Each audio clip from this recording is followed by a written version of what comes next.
Hey everyone, and welcome to the day 17 recap in the Karen Read case. The day where I think no matter what we say, Karen will never find justice. She can be happy if the jury will find her not guilty, but with the prosecution team and the judge in this case, there will be no justice. We had that argument Thursday about the Rule 14 violation that the state did, and Brennan crying like a little B word about, well, the defense did it first. And Bev, of course, ruled in favor of the prosecution.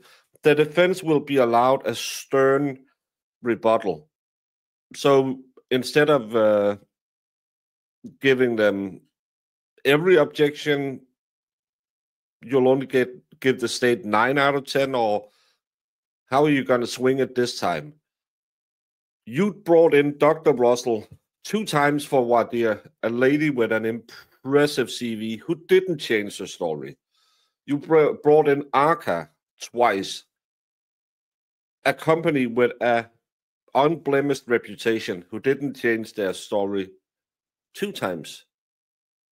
And now the state, first of all, have totally changed the timeline since the first trial. Remember, Lally started the first timeline saying Karen Read hit John O'Keefe at 12:45.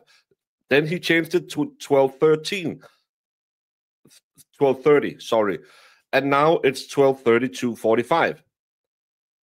No matter that, even if you change it to 12:32:45 to align a clock and a car, Karen Read would still be at least 2 minutes away from Fairview because she has a 6-minute drive, and we know when she attaches to John's Wi-Fi. That's why Lally changed it to 12:30 in the first trial. But doesn't matter. Bev, I'll allow it. And you can have a stern rebuttal. I'll give you some leeway. No, you won't. You will be your own biased, venomous self. I know something has changed in the courtroom. I saw some rumors on Twitter that the jury had reached out to her, but those rumors also seem to be conflicting because Howard Carr said he had from third-hand knowledge that a couple of days ago the jury had reached out to Bev and said, hey, stop sustaining so much. We want to hear the answers. Well, that's not for the jury to determine, but she might have taken it into consideration.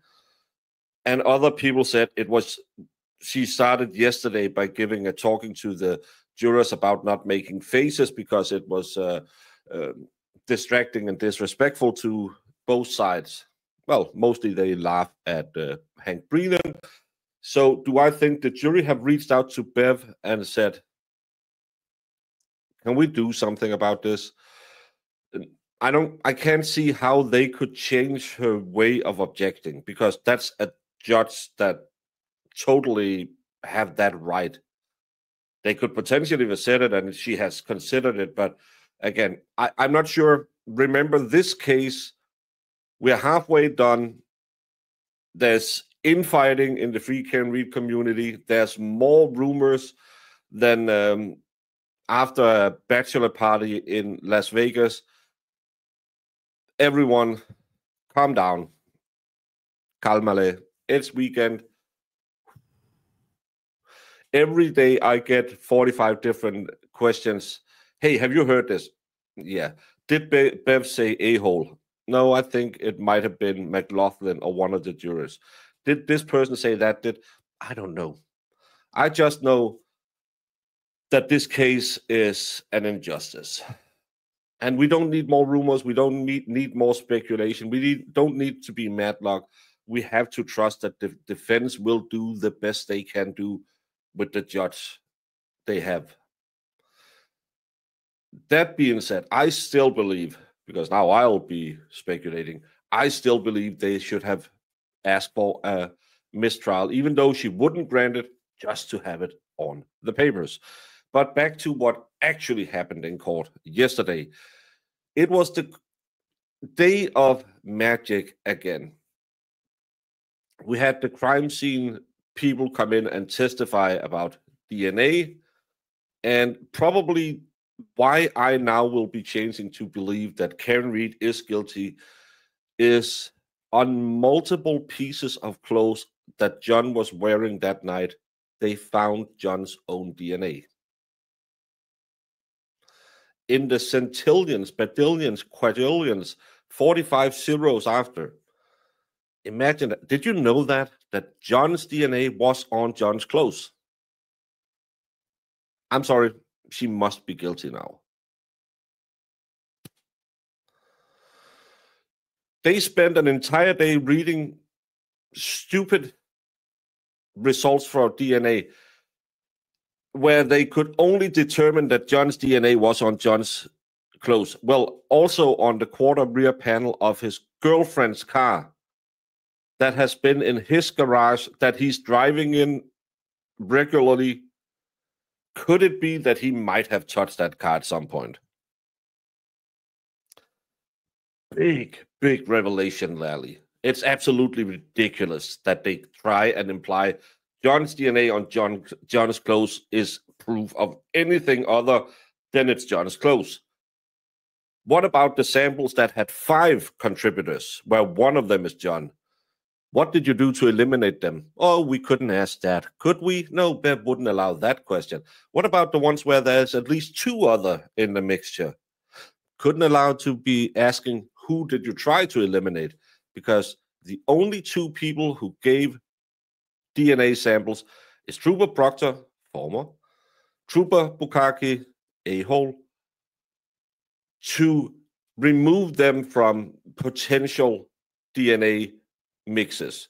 This is standard that you'll have the lead detective or you will have the detective handling the clothes, have their DNA profile, and you'll say, oh, I found Bukaki's. That's probably because he accidentally spit on it or something. That's a mix-up. But if there's 5 different people and one of them is John O'Keefe, who could the other 5 be? Again, they were out drinking. I know men at urinals. There could be some splash damage. The one on his thigh, could that be when Karen was rubbing up against him? Potentially. Did you try and eliminate it? No, you didn't. You just told us in half a day that John's DNA was on John's clothes. I would have been more surprised if they didn't find John's DNA on John's clothes, because that shouldn't be possible. The rest of the day was the tail light. And I don't think we did this in the first trial. I remember we built the tail light, and I might have been in Knoxville when they did it, and that's why I'm not 100% sure of the testimony. But they found a lot of pieces of clear glass that doesn't belong anywhere near this tail light. And they just skipped through it. They could rebuild the entire tail light, almost, except those 2 missing pieces. And I don't know why when they display it upside down, maybe to try and fool people. But why is there tons of clear plastic that's not being used? Is it even the same as the tail light? Or is it the glass they keep talking about? Because there's too many pieces. It's kind of like when I build Lego, there's always a few extra pieces in there from the more rare one. But there shouldn't be that in evidence. Then you have to find out what is the other glass. They didn't ask about that. They were just asking, so there's 45 pieces here. Yeah. And out of those 45 pieces, how many went together? Well, 30. Okay. Thank you. Come again. I kind of feel like yesterday, I wasn't aware it was a half day. I kind of had a feeling that Bev made it a half day all of a sudden because she was really mad about something. Probably because, as I started saying, she had her bias cloaked on. But I really hope that defense go home, renew their arguments Monday against that aperture, because Brennan keeps claiming that they're not going to change anything, but they didn't file in time. They will be changing their timeline, no matter how much Brennan lies. At some point, someone in the vicinity of Bev should have a friendly conversation. Not force her to do anything, not threaten her to do anything, but say, hey, Bev, I know sometimes we get caught up too much in cases and we might not see the forest for the trees. But could you go back and look at how you have ruled in this case? You have been very highly biased. Bev, you know you have this really bad record with appeals. This is how it happens, because you put on the blinders and you make strange rulings. You should probably consider